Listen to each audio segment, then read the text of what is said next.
How is the Josh guys? CUET PG examination is very close by, almost एक month बचा है उस exam के लिए। तो तैयारी भी उसी हिसाब से हो जानी चाहिए अभी तक, या फिर कुछ लोग अभी सो के जागे हैं और वो अब तैयारी कर रहे हैं, एंड उनके लिए भी हम इस वीडियो में बात करने वाले हैं कि कैसे उनको अब चलना चाहिए।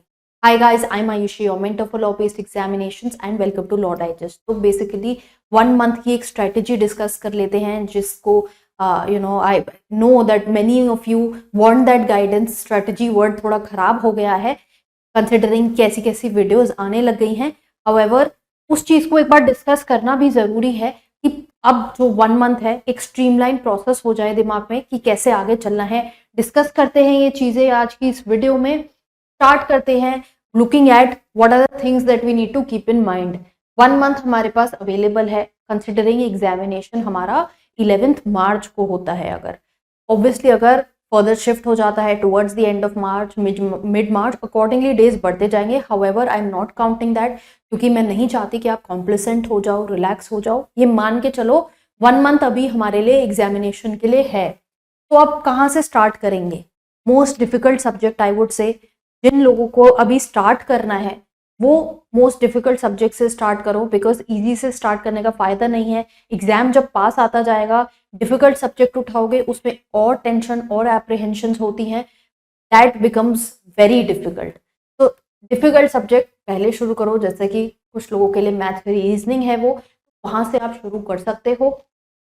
टाइम खराब मत करो running after different sources, free material, ये वो।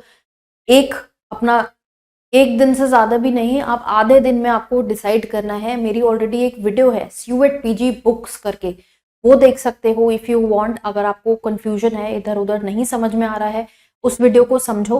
क्या क्या वहाँ पर बुक्स प्रिस्क्राइब की है। मैं ये बोलूँगी कि उस वीडियो को आप फास्ट वर्जन में करके सुनो, बिकॉज आपका टाइम प्रेशियस है at present. Then common areas देखो, और कोई एग्जामिनेशन भी दे रहे हो तो वो कॉमन एरियाज पहले पिक करने हैं, उनको पहले हमें कवर करना है, ताकि और एग्जाम की तैयारी भी हमारी साथ साथ चलती रहे। और एंड में मॉक्स और रिवीजन जरूर करना है, तो उसके लिए टाइम भी बचा के चलना है। अब ये नहीं है कि वो एंड डेज में होगा, ऐसा भी हो सकता है तैयारी अब से कर रहे हो, मॉर्निंग टू इवनिंग पढ़ाई करी, रात में मॉक दे दिया या सुबह मॉक दे दिया, बाकी सारे दिन पढ़ाई करी। तो ये डिविजन अब आपको क्रिएट करना पड़ेगा अपने लिए। There is no more time, extra time कि आप अपना टाइम वेस्ट करो और चीज़ों में। सब्जेक्ट वाइज एक बार देख लेते हैं। मैं मैथ से शुरू कर रही हूँ because that's the clear area. अब ये आप देख रहे हो, चेतन सर ने ऑलरेडी जो मैथ्स पढ़ाते हैं चैनल पे, उन्होंने एक लाइव सेशन कंडक्ट किया था जहाँ पर उन्होंने आपको बहुत डिटेल में मैथ्स की स्ट्रैटेजी बताई थी। कुछ क्वेश्चंस जो आप लोगों की तरफ से आए थे वो भी सॉल्व करके दिखाए थे। आई होप उस सेशन को आप लोगों ने काफ़ी इंजॉय किया होगा, बहुत सी चीज़ें समझ में आई होंगी। उसके बेसिस पे चेतन सर ने आपको ये बताया था कि इस तरह से बेसिक मैथ्स करोगे फिर अरिथमेटिक करोगे, क्योंकि ये ऑर्डर बहुत ज़रूरी है। अगर आप देखोगे हमारी वेबसाइट पे भी हमने यहाँ पे एक ऑर्डर मेंटेन किया हुआ है of English, maths, reasoning. Here you will see logical reasoning, किस ऑर्डर में आपको टॉपिक्स पढ़ने हैं। तो ये ऑर्डर भी बहुत ज़रूरी है आपके एग्जाम की कवरेज के लिए। यहाँ पर देखो, इस ऑर्डर में आप अपनी तैयारी करो, बिकॉज ये ऑर्डर कुछ सोच के ही बनाया गया है, and it need not be ignored, because बाद में फिर इशू आएगा अगर ऑर्डर वाइज नहीं तैयारी करी। जैसे नंबर्स करेंगे, simplification, LCM, HCF, sets and union, ये सब एक बार बेसिक करेंगे, क्योंकि ये आपका आगे आगे अप्लाई होगा। अब जैसे मान लो मिक्सचर्स एंड एलिगेशंस हैं या पार्टनरशिप्स हैं, यहाँ पे परसेंटेज का काम होता है। तो अगर आपने परसेंटेज पहले नहीं किया तो यहाँ पर डिफिकल्टी आएगी, उसको पहले करके रखो। रेशो प्रोपोर्शन आपका मिक्सचर एलिगेशन में भी यूज होता है, तो उसको करके रखो। एवरेज है, ये भी आपका आगे काम आता है। तो ऐसे इस तरह से ये जो टॉपिक्स असाइंड है, आप स्क्रीनशॉट ले सकते हो इफ यू वांट। इस ऑर्डर में आपको ये टॉपिक्स अपने कवर करने हैं। इसमें सारे वो टॉपिक्स कवर्ड हैं जो आपके CUET PG सिलेबस में उन्होंने अपनी वेबसाइट पे दिए हैं। एक बात मैं बोल देती हूँ, उनकी वेबसाइट पे थोड़ा हैफहैज़र्ड वे में टॉपिक्स लिस्टेड हैं। ऐसा हो सकता है कि रेपिटेशन है कुछ टॉपिक्स में, या कुछ टॉपिक्स इंक्लूडेड नहीं है बट वो एग्जाम में आ गए। तो वो आपको ध्यान में रखना है कि जिस तरह से हमने वर्ड किया है उस वर्डिंग के हिसाब से आप तैयारी करते रहो अपनी। या फिर wherever you are studying from, make sure कि आपके ये सारे टॉपिक्स वहाँ पर सब चीज़ें जो यहाँ दी हुई हैं वो कवर हो रहे हैं।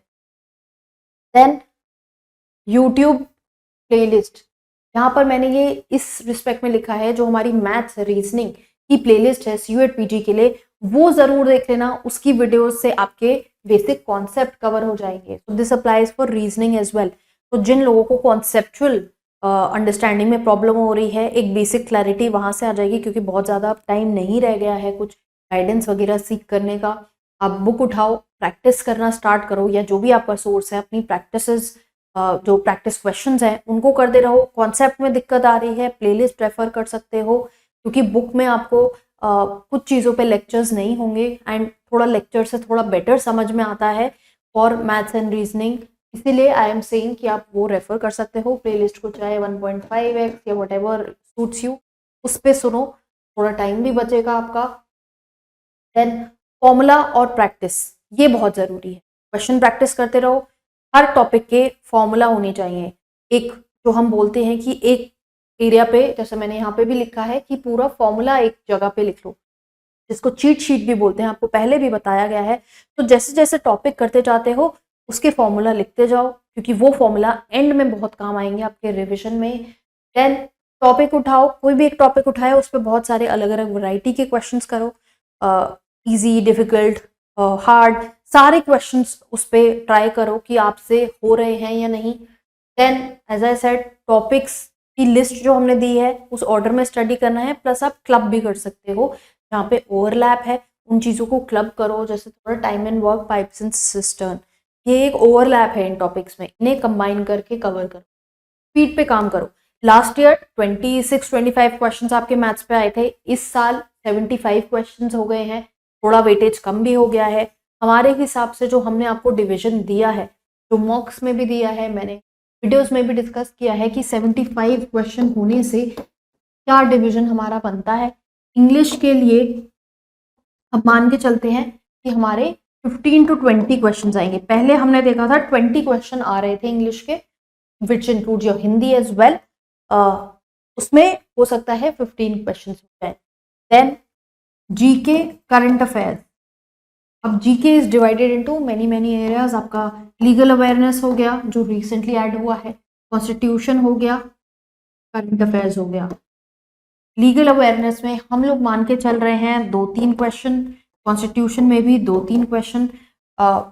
ये इसमें चेंज भी हो सकता है, ज़्यादा कम भी हो सकता है। हाउएवर एक रीजनेबल इंटरप्रिटेशन से यही समझ में आता है, जनरल पेपर है, बाकी सबके लिए होगा, तो ऐसा नहीं है कि ये एरियाज जो लॉ रिलेटेड हैं वो बढ़ जाएंगे पेपर में।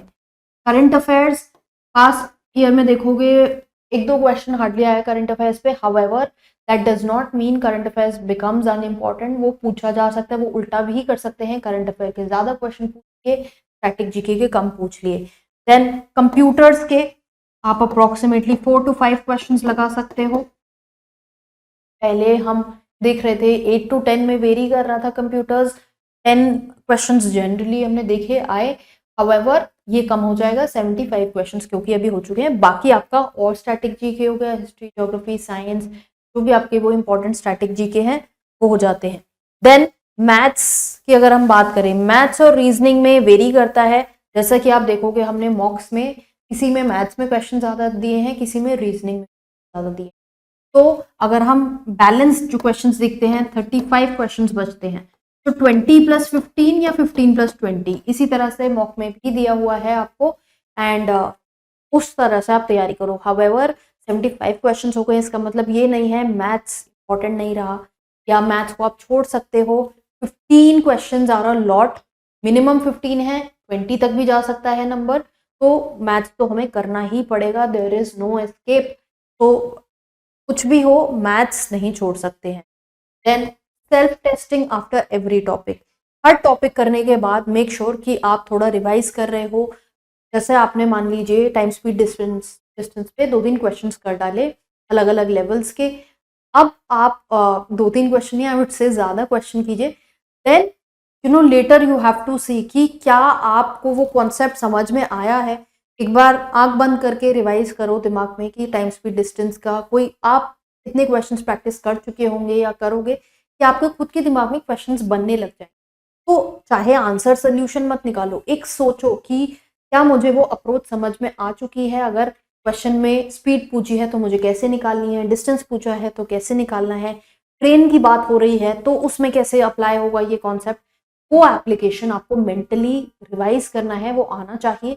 बाकी ऑब्वियसली मॉक्स के थ्रू आप प्रैक्टिस आपको करनी ही होगी। देन लॉजिकल रीजनिंग की बात करते हैं। लॉजिकल रीजनिंग के सारे टॉपिक्स हैं ऑलरेडी। अब ये वो टाइम नहीं है जहां हम सिलेबस डिस्कस करेंगे, क्योंकि सिलेबस आपको क्लियर होना चाहिए। मैं ये आपको ये बताना चाहूंगी कि आपको किस ऑर्डर में पढ़ना है। तो यहाँ पर अगर आप देख रहे हो ये ऑर्डर बना हुआ है, इस ऑर्डर में आप अपना लॉजिकल रीजनिंग कवर करोगे। तो यहाँ पे देख रहे हैं नंबर सीरीज से स्टार्ट करेंगे, जहाँ पे आपके जो सीरीज दी हुई होती है 1, 5, 10, देन ब्लैंक दे दिया, आपको बताना है कि वो कौन सा नंबर होगा। देन एनालॉजी टेस्ट, जहाँ पे भी यहाँ पर नंबर सीरीज में आप एक एनालॉजी ड्रॉ कर रहे हो कि यहाँ पर जो गैप हो रहा है वो कितना हो रहा है, कितने से बढ़ रहा है, उसके बेसिस पे आप अपना एनालिसिस निकालते हो। एनालॉजी टेस्ट में भी यही होता है कि आपको देखना होता है कि जो चीज़ दी हुई है हमें उसमें क्या एनालॉजी बन रही है, कुछ वर्ड्स दिए हैं तो उनमें आपस में क्या एनालॉजी बन रही है। देन सिंबल बेस्ड प्रॉब्लम्स हैं, जहाँ पर आपको कुछ सिंबल्स दे दिए जाएंगे और बोला जाएगा इसका मतलब ये है, कुछ भी सिंबल दे दिया तो इसका मतलब क्या है वो आपको डिराइव करना होता है। कोडिंग डिकोडिंग में भी आपको डेरिवेशन करना होता है उसी तरह से कि वर्ड्स लिख दिए, लेटर्स लिख दिए कि this if CUET PG is coded as this or if law is coded as this, then what is a judge coded as। तो इस तरह से आपको नंबर की जो अल्फाबेट्स हैं उनकी प्लेसमेंट से इस आंसर पे पहुंचना पड़ता है। ब्लड रिलेशंस हैं उसमें डायग्राम बनाने आने चाहिए कि if A is the mother of B, तो ये सब उसमें मदर में ये जो आपके सिंबल्स होते हैं राउंड और स्क्वायर फैमिली ब्लड रिलेशन में यूज होते हैं, ये यूज करने आने चाहिए। Direction distance test, ranking sequences, ये करोगे साथ में। ये चीज़ें इसी ऑर्डर में करनी है, ये बहुत सोच के ऑर्डर बनाया गया है ताकि आपको बाद में प्रॉब्लम ना हो, सभी चीज़ें सीक्वेंस में समझती चले जाएं आप। Then arrangement, matrix arrangement, although ये एक ही टॉपिक है बिकॉज CUET PG की सिलेबस की टर्मिनोलॉजी बहुत वियर्ड है, तो उन्होंने इस चीज़ को अलग तरह से किया हुआ है। ये सब आपका एक ही चीज़ है। पजल्स भी आपका अरेंजमेंट में ही आता है। वैसे तो पजल में जैसे मल्टीपल वेरिएबल्स दे दिए आपको कि इसको ये कलर पसंद है, ये यहाँ बैठा है, वो सब चीज़ें वेरिएबल्स ऐड कर देते हैं। पजल थोड़ी लेंदी हो जाती है, तो फर्स्ट ईयर में पजल पे क्वेश्चन आया नहीं है। However it is very important to know puzzles, क्योंकि 4-5 क्वेश्चन एक प्रॉब्लम पे 4-5 क्वेश्चन जनरली होता है कि आपके एग्जाम में आते हैं। Then statement argument, statement assumption, statement conclusion, cause and effect, ये आपका सारा एक पार्ट हो गया क्रिटिकल रीजनिंग का, तो ये आना चाहिए। इन्फ्रेंसेस आने चाहिए, जो लोग NLSAT की तैयारी कर रहे हैं उनके लिए ये पार्ट भी इंपॉर्टेंट है क्योंकि वहां पे आप बहुत चीजें इन्फर कर रहे होते हो। सिलोजिज्म, अब आप देखोगे उनके सिलेबस में जो उन्होंने वेबसाइट पे दिया है टॉपिक में सिलोजिज्म गिवन ही नहीं है। हाउएवर पास्ट ईयर में 2 क्वेश्चन आ चुके हैं यहाँ से, तो सिलोजिज्म आपको करना है। सिलोजिज्म वो वाले क्वेश्चन, हम कैट्स और रैट्स, वो वाले क्वेश्चंस आपको करने हैं, इंपॉर्टेंट है। देन नॉन वर्बल रीजनिंग, जहाँ पे आपको बेसिकली फिगर्स डायग्राम दिए होते हैं and you have to come to an understanding जो भी वहाँ पर पूछा गया है। वहाँ पे आपको वर्ड्स से नहीं डिस्क्राइब होगा, पिक्चर देख के आपको समझना है। 23 का पेपर आप देखोगे वहाँ पे भी क्वेश्चंस आए हैं नॉन वर्बल रीजनिंग। तो ये आपके टॉपिक्स हो गए। आप कैसे करेंगे? Again as I said, concept समझना बहुत जरूरी है। अब यहाँ पर कॉन्सेप्ट कैसे क्लियर होगा? विजुअलाइजेशन से। ये आपको विजुअलाइज करना आना चाहिए जो भी हमने डिफरेंट टॉपिक्स डिस्कस किए कि कोडिंग डिकोडिंग है उसके क्वेश्चन को कैसे करते हैं। अब अगर यहाँ पर कुछ कोडिंग डिकोडिंग में ये अल्फाबेट्स जो हैं यही यूज करे जाते हैं, तो इनकी प्लेसमेंट आपको पता होनी चाहिए कि ये A1 पे आता है, B2 पे आता है। ये बेसिक्स आपको पता होने चाहिए। जैसे मैथ्स में फॉर्मूला चीट शीट बनती है, यहाँ पर ये कुछ चीजें आपको पता होनी चाहिए। स्क्वायर्स, क्यूब्स, ये सब आपको क्वेश्चन प्रैक्टिस करके भी पता लग जाएगा कि ये कॉन्सेप्ट्स हर स्टेज पे लग रहे हैं, अलग अलग डिफरेंट टॉपिक्स में थ्रू आउट लग रहे हैं। तो ये हमें हो सकता है एक साइड में लिख के we have to note it down. Non verbal है, उसमें ऑलरेडी डायग्राम आपका दिया हुआ है। तो वो फ़र्क रहेगा। यूट्यूब प्लेलिस्ट चेक कर लो, सीयूईटी पीजी रीजनिंग के बेसिक लेक्चर्स क्लियर हो जाएगा। ये उन लोगों के लिए बोल रही हूँ जिनके पास कोई सोर्स नहीं है, जिन्हें नहीं समझ में आ रहा है कैसे तैयारी करनी है। बुक एक RS अग्रवाल की बेसिक बुक है, वहाँ से क्वेश्चंस प्रैक्टिस करते रहो। बाकी जो लोग ऑलरेडी मॉड्यूल में इनरोल्ड हैं उनके लिए डिटेल में आपके पास लेक्चर्स हैं ही। आई होप आपने वो कवर कर लिए हैं और अब आप अपनी प्रैक्टिस पे लग चुके हो।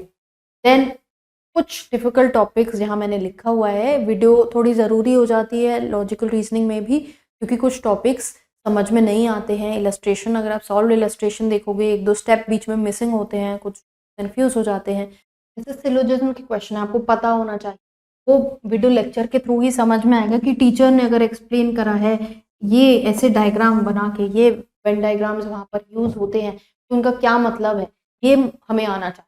तो आपको ये बेसिक्स आपको पता ही होने चाहिए for this examination if you are serious about this examination. Then as I said, extra चीज़ों के लिए अलग से नोटिंग कर लो। इंग्लिश की बात करते हैं। इंग्लिश थोड़ा इजी है in comparison to other subjects I feel. इसको आप एंड में भी करो तो ठीक है। न्यूज़पेपर, अभी बहुत ज़्यादा टाइम नहीं है न्यूज़पेपर पढ़ने का।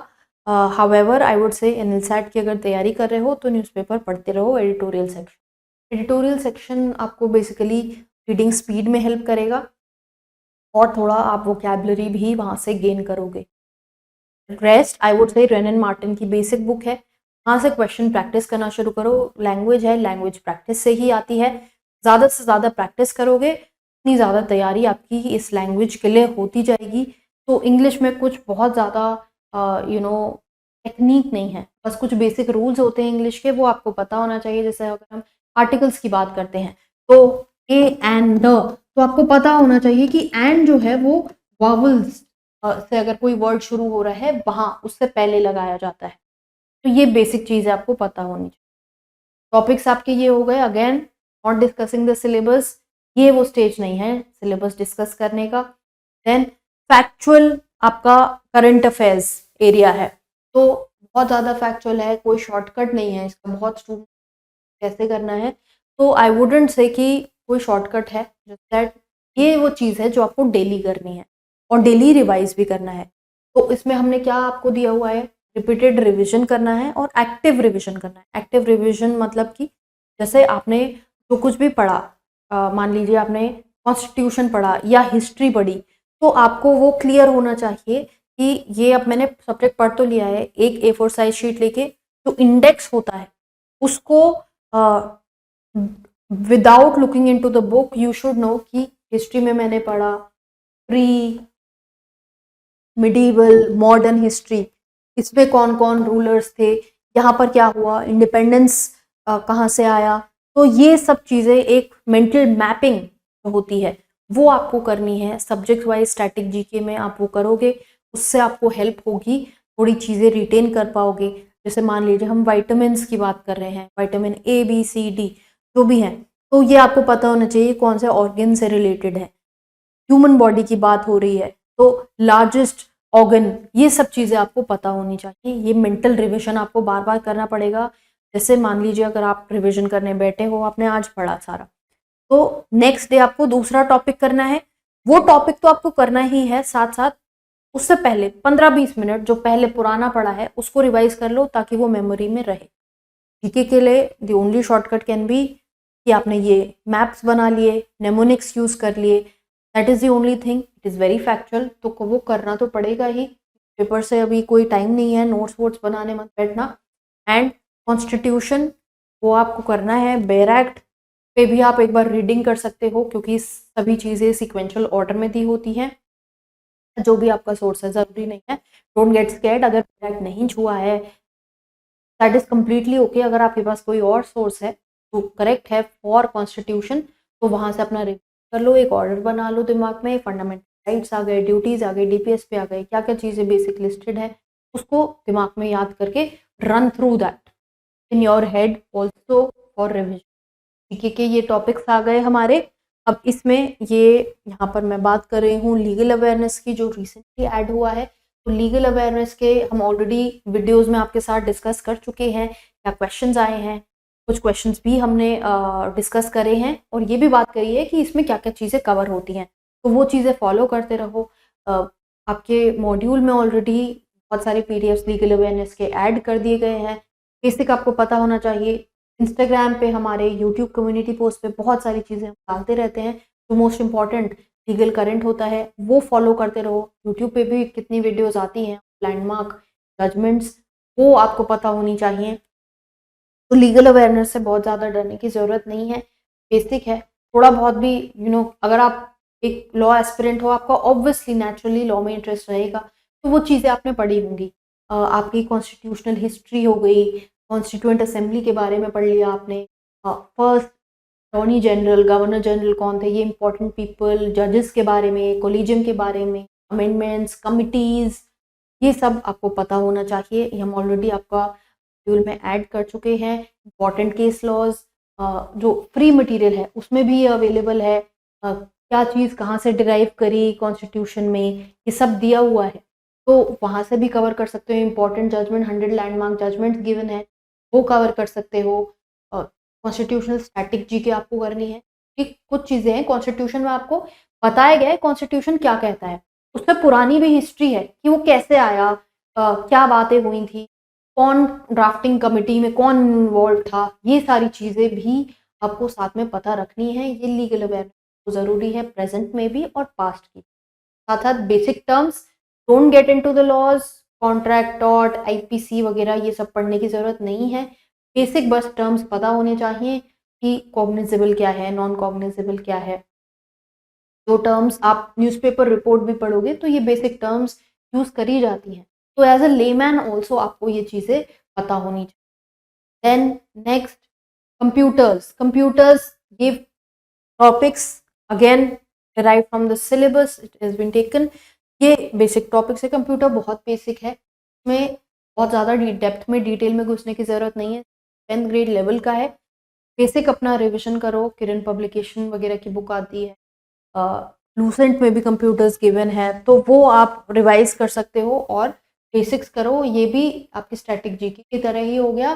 पेपर शीट लेके बैठो और जो टॉपिक्स हमने यहाँ देखे उन टॉपिक्स पे थोड़ा थोड़ा जो भी याद आता रहे वो लिखते जाओ। To memorise, to revise things. Then ये चीज़ साथ में याद रखनी है आपको कि आप endlessly do not run after strategy videos. होता है, लगता है कि एग्जाम पास आ रहा है, थोड़ा स्ट्रीमलाइन हो जाए, इसलिए हम यहाँ पे भी डिस्कस कर रहे हैं। However it does not mean कि बस स्ट्रैटेजी वीडियो देखने में टाइम वेस्ट कर दिया और एग्जीक्यूट कुछ किया नहीं है। प्लानिंग हो जानी चाहिए अब तक, और बाकी अब एग्जीक्यूशन स्टेज है। एग्जीक्यूट रिवाइज, ये ही आपको अब नेक्स्ट 1 मंथ के लिए करना है। फ्री मटेरियल कलेक्ट करने में टाइम वेस्ट मत करना कि इधर उधर कहीं से आपको पता लग रहा है, कुछ टेलीग्राम पे शेयर हो रहा है, वो सब होता रहेगा। अपनी प्रिपरेशन स्ट्रांग रखो। जो डिफरेंट सब्जेक्ट्स हैं, जैसे मैंने बताया, जो सोर्सेज मैं ऑलरेडी बार बार री एम्फसाइज कर चुकी हूँ पास्ट में भी, उन पे ही stick to that. Do not run after small 1 or 2 page PDF और any random copy pasted PDF. Then over confident मत हो। जो लोग तैयारी करते आ रहे हैं काफ़ी टाइम से, उनको ये देखना है कि वो मॉक्स में अच्छा अगर आ रहे हैं मार्क्स, तो उस चीज़ को लेके ओवर कॉन्फिडेंट ना हो। अंडर कॉन्फिडेंट भी मत रहो कि अगर मान लो मॉक्स में मार्क्स अच्छे नहीं आए, then you have to sit, you have to work on it कि क्यों मेरे मार्क्स नहीं आए हैं। I have to identify this. बिना सोल्यूशन निकाले सोना नहीं है, कि आपको ये पता लगाना है कि अगर आपके मॉक्स में मार्क्स कटे हैं तो कहाँ कहाँ कटे हैं, वो आपको एरियाज पता होने चाहिए। और फिर इस थॉट से सो कि सुबह उठ के I am going to revise those, I am going to make sure कि आगे जो मैं मॉक दूंगा या दूंगी उसमें वो, या जो भी क्वेश्चन मैं प्रैक्टिस कर रही हूँ उसमें वो मुझसे गलतियां आगे नहीं होंगी और वो टॉपिक्स मुझे आते होंगे। As I said, mocks are very important. Mocks को स्किप मत करना। सिर्फ मॉक देख के, स्कोर देख के बैठ के और सो जाने से कुछ नहीं होगा। मॉक को एनालाइज भी करना है, देखना है कहाँ पे हम लैक कर रहे हैं, कौन सा एरिया हमने स्ट्रेंथन कर लिया है, तो उसको अभी छोड़ दो क्योंकि वो आपको स्ट्रॉन्ग एरिया है, उसको बार बार उस पर क्वेश्चन मत करो। रादर जो वीक एरियाज हैं उनको अटेम्प्ट करो। Be honest with your self. आपको लगेगा कि एक फियर डेवलप होगा कि ये वीक एरिया है, अरे रुको इसका क्वेश्चन बाद में कर लेंगे, पहले ये क्वेश्चन कर लेते हैं, वो तो हो गया already strengthen. Be honest to yourself and work on that weakness, because वो वीकनेस हम दुनिया में पब्लिसाइज नहीं कर रहे हैं, वो इंटरनली आपको भी पता है, और जिस तरह से आप तैयारी कर रहे हो, कोई अगर आपके साथ इन्वॉल्व है तो उन्हें पता है, तो उस पे आप काम करो, अपनी वीकनेस पे काम करो। देन कोई मैजिक फॉर्मूला नहीं है, there is no shortcut to hard work, hard work करना पड़ेगा। Now is the time for burning that midnight oil, तो लग जाओ तैयारी में, अगर नहीं शुरू किया है वेस्ट मत करो time, have to get into the field, get your hands dirty, start studying, there is no point waiting। Question practice से शुरू करना है, क्वेश्चन प्रैक्टिस से शुरू कर दो। फिर जिसको हम रिवर्स मेथड कहते हैं, आप रिवर्स मेथड में चल रहे हो, क्वेश्चन प्रैक्टिस किए, जहाँ पे टॉपिक आपको पता है कि ये मुझे आता है, ये मेरा स्ट्रॉन्ग एरिया है, जैसा मैंने मॉक्स का बोला, वो आपने साइड में रख दिया, जो नहीं हुआ फिर उस पर कॉन्सेप्ट पढ़ा, उस पर समझा।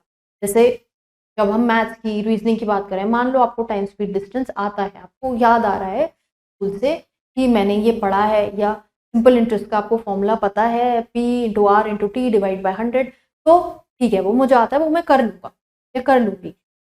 बेसिक क्वेश्चन सिंपल इंटरेस्ट का आएगा, मैं वो निकाल सकती हूँ, ठीक है। Rather move on to something else जिसमें आपको डर है। तो here you have to be honest, you have to work hard and you have to practise. यही आपके कीज हैं, की टेकअवेज हैं from this video, I would say ये आपको करने हैं नेक्स्ट 1 मंथ के लिए। बाकी आई एम ऑलरेडी देयर, कोई डाउट क्वेरी है कमेंट बॉक्स में डालो, और वीडियोस आती रहेंगी। उसके लिए you have to make sure कि आप चैनल को सब्सक्राइब किया हुआ है और इंस्टाग्राम पे फॉलो कर रहे हो, and you are covering your legal awareness along with us. बाकी एग्जाम की तैयारी साथ साथ करते रहेंगे, टाइम टू टाइम वीडियो आएंगी, and do not feel that you are alone in this, I am also working there with you. Chetan sir भी आपके लिए वीडियोस ला रहे हैं, लाइव सेशन हुआ है मैथ्स का, वो देख लेना, काफ़ी चीज़ें आपको वहाँ से भी क्लियर होंगी। Keep following us as I said, and we will win in this race.